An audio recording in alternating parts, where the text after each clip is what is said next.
પુરુષ ની જોડે રહી એટલે વિતરાગ રહી ના, તારે સ્વાભાવિક વિતરાગ.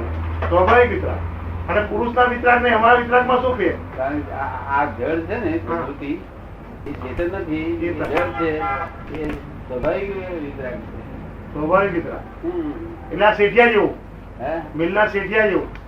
એ- મિલના શેઠિયા હોય એ તે બધો કારભાર ચાલ્યા કરતો હોય. ના, એ તો બહુ વિતરાગ નહીં, એ તો બહુ અંદર મોટી મોટી વાળા હોય. પણ આ તો સ્વાભાવિક વિતરાગ છે. જેમ આત્મા સ્વાભાવિક વિતરાગ છે, હા. એવું આ સ્વાભાવિક વિતરાગ છે. હવે આત્મા સ્વાભાવિક વિતરાગ અને પ્રકૃતિ સ્વાભાવિક વિતરાગ, તો પ્રકૃતિની વિતરાગતા અને આત્માની વિતરાગતામાં ફેર શું?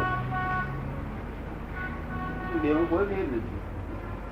કોઈ ફેર નથી તો પછી પ્રકૃતિ ના રહી ને આત્મા ના રહે. ના, પણ આત્મા વિતરાગતામાં છે નહીં આજે.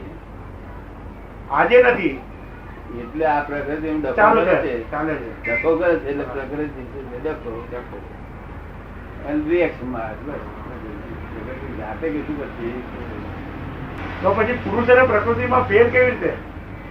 પ્રકૃતિ કશું કરતી નથી, આત્મા કશું કરતો નથી. હા, આત્મા તારે એ બેનો સંબંધ શું? બેના સંબંધમાં જે આ ઉત્પન્ન થયું છે, જે એની ભ્રાંતિ કે આ હું કરું છું, આ કોણ કરે છે, એ એને પોતે સ્વીકારી લીધું હા, કે આ હું જ સાંભળું છું, મારા સિવાય બીજું કોઈ ચિત્ર કોઈ છે જ નહીં. બરાબર. સાંભળી શકે. બરાબર. એ તમે એને વિશેષ પરિણામ કહો છો. વિશેષ પરિણામ કહેવાય. હા. બે વસ્તુઓ સાથે થઈ એના વિશેષ પરિણામ છે. જેમ આપણે લોખંડ છે તે લોખંડ દરિયા કિનારે મૂકીએ, દરિયામાં ના મૂકીએ પણ દરિયાથી થોડે અડધો મિનિટ છે મૂકીએ, નવું લોખંડ લાવી અને પછી 12 મહિના જોવા જઈએ ને તો લોખંડ કાટ ચડે. એમાં નથી લોખંડની ઈચ્છા કે મારે કાટ ચડાવવું, હા. નથી પેલા હવાની ઈચ્છા હા. કે અમારે કાટ ચડાવવો. બરાબર. પણ સમજો ને, આ બનાજ કેવી રીતે બેનું સામીપ્ય ભાવ, બેનું ટચ થવું, ટ્રસ્ટ કરો.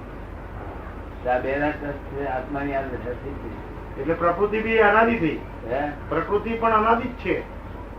પ્રકૃતિ અનાદિ છે. હા અનાદિ. આત્મા જેટલી જ અનાદિ. તારે હવે જો કોઈ કાર્ય કરવું હોય પ્રકૃતિને તો આત્માની રજા લેવી પડે ને. કોને? પ્રકૃતિને ના, આત્મા વગર પ્રકૃતિ કરી શકે? ના કરી શકે. પ્રકૃતિ એટલે આત્માને આત્માએ જે ભાવ કર્યો, હા. જેવો દખલ કરી હા. એવી પ્રકૃતિ થઈ હતી. છૂટતી વખતે આત્મા છોડવું હોય આ રીતે પ્રકૃતિ એના સ્વભાવથી જ છૂટે. હા. તે ઘડી એને ગમે નહીં. હા. મને તમારી પર ગુસ્સો આવ્યો તો એટલે એવી પ્રકૃતિ દખલબારી પડી. પ્રકૃતિમાં પડી કે પ્રકૃતિએ કરી? ગુસ્સો આવવો એ પ્રકૃતિ કરે છે ને, પ્રકૃતિ સ્પંદન ફેંકે છે. વિશેષ પરિણામ. એ ગુસ્સો આવ્યો એ ગુસ્સો નહીં, એ ગુસ્સો નહીં. હું એને મૂળ બીજ ઉપર મૌલિક એને મૂળ ઉપર જઉં છું. હા. આત્માની સન્મુખ થયું. દેખાય છે ગુસ્સો નહીં. હા. મૂળ મૂળ મૂળ, ચાર મૂળ. ચાર. Starting point. હા. સાતો રહ્યો એ. સ્ટાર્ટિંગ પોઈન્ટમાં એ ગુસ્સાનો દખલ કરે છે. આ હા. પ્રકૃતિને પ્રકૃતિ મૂળ તૈયાર થાય છે. જેવો ભાવથી કરે છે તેવા ભાવથી તૈયાર થાય છે. પછી છે તે પ્રકૃતિ એના સ્વભાવથી પછી ડિસ્ચાર્જ થાય. તે પેલાને ગમે નહીં, એમાં પછી પ્રકૃતિ શું કરે બિચારી? બરોબર. એટલે પોતાની સમજણમાં ભૂલ હોય તેવા સુધી પ્રકૃતિ દુઃખ લેવા આવી નથી કે શું ખપવા આવી. બરોબર છે. વિશેષ પરિણામ અનુભવે છે સુખનું વિશેષ પરિણામ. અને નવા ભાવ બાંધે છે. હા, એ વાત તમારી બરોબર. એ આમ જો વિશેષ પરિણામ ના કરે જો ના, પણ જયારે હવે આત્મા અને પ્રકૃતિ અને જે વિશેષ પરિણામ ઉપજ્યું એને ભાવ કરે ને, ભાવ તો વિશેષ પરિણામ કરે છે ત્યારે આત્માની હાજરી હોય તો જ એને પ્રકૃતિ સ્વીકારી છે ને. નહીં તો ના હાજરી ના હોય તો કશી. ના શું ના? એટલે પ્રકૃતિ તો માં જેવું કામ કર્યું, હે માના જેવું કામ થયું ને પ્રકૃતિ. કોના જેવું? મધર જેવું. હા, મધર જેવું. તેથી આ લોકો જે પૂજા કરે છે મધરની માતા તરીકે, તો પ્રગતિ સુંદર થાય ને સુખ આપે બિચારાને. સુખ આવે. એટલે અમે કહીએ છીએ કે માતાજીનું દર્શન કરજો. હું આત્મા ભર પ્રાર્થના છે, પણ અત્યારે આ સાહેબ પ્રગતિનો દુઃખ તો જાય પેલા. હા. જો પણ માતા તો એના દુઃખ વિસર્જન કરી રહી છે. વિશેષ ભાવ જો ના કરે કઈ તો માતા તો એને એના દુઃખો ટાળી જ રહી છે ને. પ્રકૃતિ આપણા જ્ઞાન પ્રમાણે તો આપણા વિજ્ઞાન પ્રમાણે તો પ્રકૃતિ તને મદદ કરી જ રહી છે, એનું વિસર્જન કરી જ રહી છે. ડખો કરે. હા. નિમિત્ત થાય ત્યારે પ્રકૃતિની ભજના કહેવાય. હા, પ્રકૃતિ બતાવે. તો એને હેલ્પ કરે. આપણે જાણીએ કે આ માતાજી હેલ્પ કરે છે, પ્રકૃતિ જ હાલે. પ્રકૃતિ કરે. બરોબર છે. પણ તે એ માતાજીની કરે તો તો હા. આ સરસ્વતી દેવી મૂકેલી છે ને, હા. સરસ્વતી દેવી ની, હા. એને શું લોકો કે એના પૂજારી કોણ હોય તે થોડો ને ચારણ લોકો, ચારણ. સરસ્વતી ના. હા. એ સરસ્વતી ભજના કરે શું થાય? ચારણ જે બોલે ને હા. તમને નહીં એટલો બધો નહીં, એટલો મોઢાટ વાળી વાક્યો નહીં હોય. હા. એને પ્રકૃતિની પૂજા કરી ચારણની. હા, ચારણ. બરોબર છે. સરસ્વતીની પૂજા આમાં સરસ્વતી છે, એ સરસ્વતી આમાં છે. આમાં છે. હા. એ જ દેવીને બહાર મૂકી, બહાર મૂકી. અને આપણે પરોક્ષ ભજના કરીએ કોઈ બાજુ. અને પહોંચી અને તે ફળ આપે છે. હવે આને તમે સાદી ભાષામાં એવું મૂકો છો ને કે જે માગી છે એ મળશે. હે, માગી છે એ મળશે, ભરોસો હોવો જોઈએ. હા, તમે એવું બોલો છો. હા. એટલે અમે પૂજીએ છીએ. હા. અંદર માતાને સરસ્વતી પૂજીએ.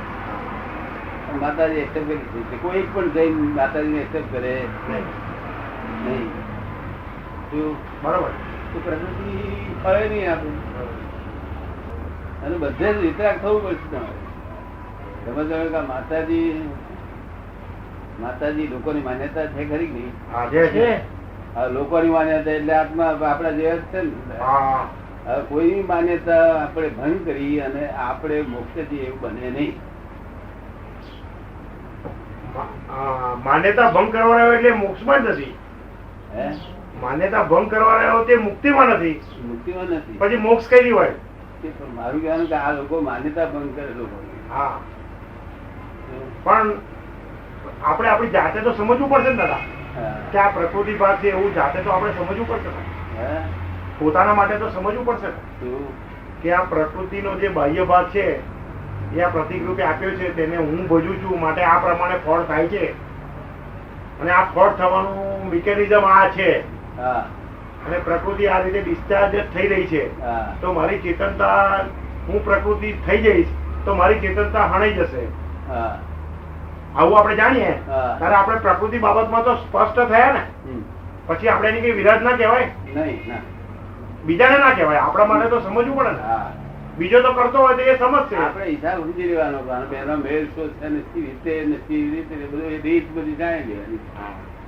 હવે આપણે એક મહાત્માની વાત કહું. તમે કહો કે આવું કેટલી જ્ઞાન. આપણો પેલો નિરંજન કારેલી બાગ વાળો, એ શું કે છે, એને અંદર ઘમસાણ ચાલ્યા કરે ને કે આ નિરંજન થઈને તો ત્યાં બધી પત્તર ઠોકી નાખી છે, હવે તો છાણો માર. આવું કે છે. બોલો હવે શું કેવું? આ કયું જ્ઞાન આવ્યું? હવે ક્રમમાં ક્યારે આવે આ કે ત્યાં નિરંજન થઈને તો ભૂલ કરી છે.